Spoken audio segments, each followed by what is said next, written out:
점점 타격이 좋아지는 게 사실이에요. 하나이글스 팬 여러분, 힘냅시다. 하나이글스 팬들이 이야기하는 뻔하디 뻔한 하나이글스 이야기, 클리어의 뻔뻔한 이야기. 안녕하세요, 저는 클리어고요. 저는 야구소년입니다. 자, 23주차가 끝났고 어느덧 24주차가 도래된 2019년입니다.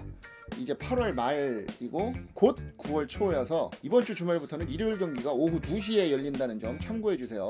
8월달이 벌써 이렇게 지나고 이제 9월 또 10월까지 남았는데 제 팀 성적은 점점 아쉽게 되고 있어요. 네, 팀 성적이 드디어 다시 10위에 복귀를 하면서 결국 하나이글스는 이번 시즌에 최하위권에서 벗어나지 못할 것 같습니다. 그래서 23주차 성적을 다시 한번 돌아보면 팀 타격 같은 경우는 주간 팀 타율이 9위를 차지하면서 굉장히 좋지 않은 모습을 보여주면서 하나이글스는 최하위권으로 추락하고 마는 계기가 되어버립니다. 이게 비가 와서 타격도 식은 건지 지난주하고 너무 큰 차이를 보이고 있었어요. 밑에 자료를 보시면 아시겠지만 우리 팀이 굉장히 좋지 않은 타격 컨디션을 보여줬고 대부분의 선수들의 타격 성적이 2할 오픈 이하로 떨어진 한 주였습니다. 특히나 지난 주말에는 점수도 점수지만 안타가 너무 안 나가지고 팬들을 좀 마음 아프게 했죠. 특히나 22주차에 굉장히 좋은 모습을 보여주었던 김태균이라든가 송광민 같은 선수들이 다시 타율이 하락을 하면서 팀 타선의 혀를 막았다, 뭐 이런 표현을 쓸 정도로 굉장히 좋지 않은 모습을 보여준 것도 사실입니다. 특히나 이제 김태균 같은 경우는 22주차에선 6할이 넘는 타격을 보여줬는데 23주차에서는 1할 2푼 5리라는 아주 좋지 않은 김태균답지 않은 타격을 보여주면서 팬들을 굉장히 실망시킨 한 주가 아니었나, 그렇게 정리해볼 수가 있겠습니다. 뭐 어쩔 수 없지만 이제 김태균 선수 나이도 있고 지명타자 자리나 1루수 자리는 여러 가지 선수들이 있기 때문에 타격 컨디션에 따라서 뭐 골고루 쓰면 되지 않을까 생각되거든요. 그래도 그나마 좀 위안을 삼을 만한 건 그간 부진했던 정근우의 타격이 많이 올라왔다. 무려 4할대 타격을 보여주면서 팀 타선을 이끈 정근우였습니다. 지난 주말에는 뭐 정근우 선수와 호잉 선수만 일을 했다고 봐도 무방하고 주중 경기 때는 정근우 선수가 또 발로 점수를 냈었잖아요. 정근우 선수가 예전의 모습을 보여주는 게 혹시 수비 포지션 이동에 따른 건 아닌가 생각해볼 가치는 있을 것 같아요. 어떤 이유에서인지 모르겠지만 정근우가 내야로 다시 복귀한 이후로 점점 타격이 좋아지는 게 사실이에요. 그렇기 때문에 코칭 스태프 입장에서는 내년에 플러스 원 계약이 발동이 되면 정근우를 어떻게 활용을 할 것인가에 대한 고민이 굉장히 많아질 내년 스토브리그가 되지 않을까, 그렇게 정리해보도록 하겠습니다. 투수들을 좀 살펴보면 팀 ERA가 리그 9위를 차지하면서 이 역시 좋지 않은 모습을 보여준 하나이글스였습니다. 지난주에 조금은 몇몇 선수는 다시 되살아나는 듯한 모습을 보였지만 결국 다시 원점이 되었어요. 역전당하는 경기도 많았고 선발이 제대로 못 던진 경기도 많았습니다. 특히나 화요일, 목요일, 토요일 경기는 선발 투수들이 5이닝도 채 버티지 못하고 무너짐으로 인해서 불펜에 과부하가 왔고 불펜도 역시 제대로 버티질 못하면서 팀이 5전 5패를 하는 그런 아주 치욕스러운 한 주가 아니었나, 그렇게 생각이 됩니다. 특히나 저는 제일 걱정되는 거는 장민재 같은 경우는 지금 팔꿈치 부상 이후로 좋지 않은 모습을 계속 보여주고 있어요. 이게 팔꿈치 부상이 계속 문제가 되는 건지 아니면 선발 준비를 안 하던 선수가 선발이 되면서 오는 체력이 떨어져서인지 뭐 원인은 알 수 없겠지만 이 부분에 대해서는 코칭 스태프들도 분명히 짚고 넘어가야 되지 않을까, 저는 그렇게 생각을 하거든요. 아무래도 가장 크죠, 준비 부족이. 아무리 잘하던 선수라도 갑자기 보직을 바꾸다든가 포지션을 변경하면은 적응을 못하는 게 당연한 건데 장민재 선수는 또 오랜 기간 동안 불펜 투수로만 뛰던 선수인데 올해 갑자기 좋은 모습을 보여서 던졌단 말이죠. 그러다 보니까 뭐 팔꿈치에 무리가 가고 다시 회복하는 건 쉽지가 않고 내년 시즌 계산도 사실 안 서요. 그래서 저희가 투수 혹사를 좀 막는 게 다음 시즌에 대해서 계산이 전혀 안 된다는 게 그게 단점이잖아요.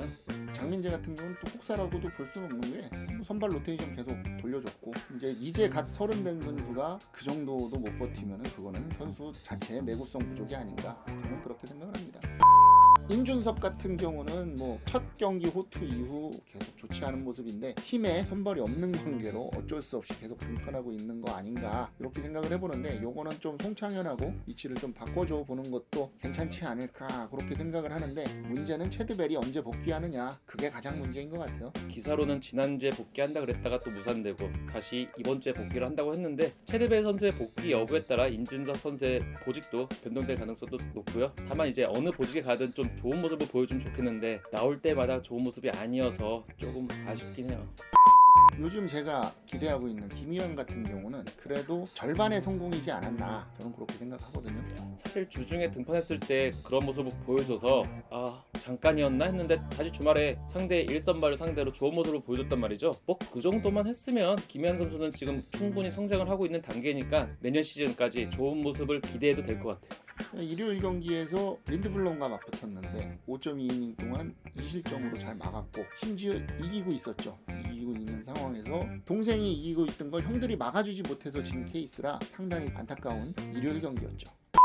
서폴드는 그래도 역시 서폴드였지 않나 라고 생각이 되는 게 1위 팀 SK를 맞이해서 6이닝 동안 3실점을 하면서 109 이상을 던져주고 팀의 1선발답게 최하위 팀과 1위 팀과의 싸움이었기 때문에 6이닝 3실점으로만 막아도 꽤나 호투한 게 아닌가. 그나마 타자들이 터져주질 못하니 6이닝 3실점을 하고도 진 서폴드가 아니었나, 저는 그렇게 정리해보고 싶습니다. 뭐 서폴드 선수는 뭐 다들 재계약을 무조건 해야 된다는 입장이 많을 것 같아요. 다만 체드벨 선수의 몸 상태에 따라서 서폴드가 1선발이 될지 2선발이 될지 모르겠지만 서폴드는 올 시즌 이런 모습을 보여준다면 내년 시즌도 좋은 성적을 예상해 볼 수 있는 투수진이 되는 것 같아서 좋을 것 같아요. 저는 개인적으로는 내년에 하주석이 돌아와서 내야가 좀 더 견고해지면 서폴드는 더 좋은 성적을 거둘 수 있지 않을까, 그렇게 생각을 해봅니다. 워낙에 땅볼이 많은 투수라.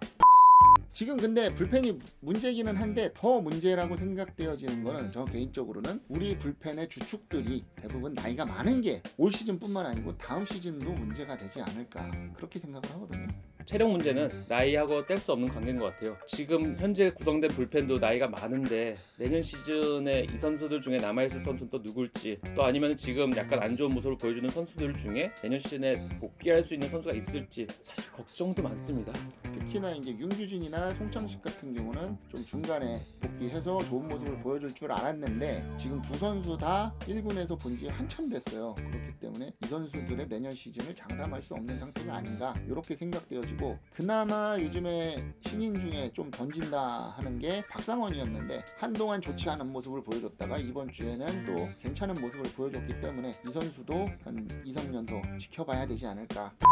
저는 이 선수가 요즘에는 제일 도깨비 같아요. 박윤철. 이 선수가 좋은 투구를 보여줬기 때문에 이 선수가 기대가 또 되다가도 이 선수가 그 앞전에 좋지 않은 모습을 워낙에 많이 보여줬기 때문에 도깨비 같은 선수가 아닌가, 그렇게 생각이 되어지거든요. 기회를 받았을 때 이런 모습을 계속 보여줘서 뭐 선발로 전향을 하든 아니면 불펜에서 계속 믿을 수 있는 모습을 보여준다면 좋은데 중요한 순간에 투입할 만한 선수가 되지 못한다는 게 좀 아쉬워요.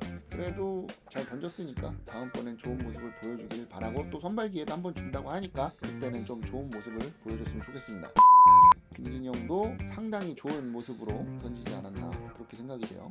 일단은 볼넷이 조금 적었다는 게 마음에 들긴 해요. 제구도 잘 되는 느낌이고 공격적으로 간다는 느낌이 들어서 그런 성향의 투수가 많아지는 게 팀으로서 또 수비하는 선수들 입장에서는 더 좋을 것 같거든요. 아무래도 선발 기회를 많이 받았던 김민우나 김범수 이런 선수들이 볼넷이 많았기 때문에 많은 팬분들이 볼넷이 적은 투수를 원할 텐데 김진영이나 김희환 같은 경우 요즘에 볼넷이 굉장히 적어서 팬들 마음에 쏙 드는 투구를 보여주지 않나, 그렇게 생각이 되거든요.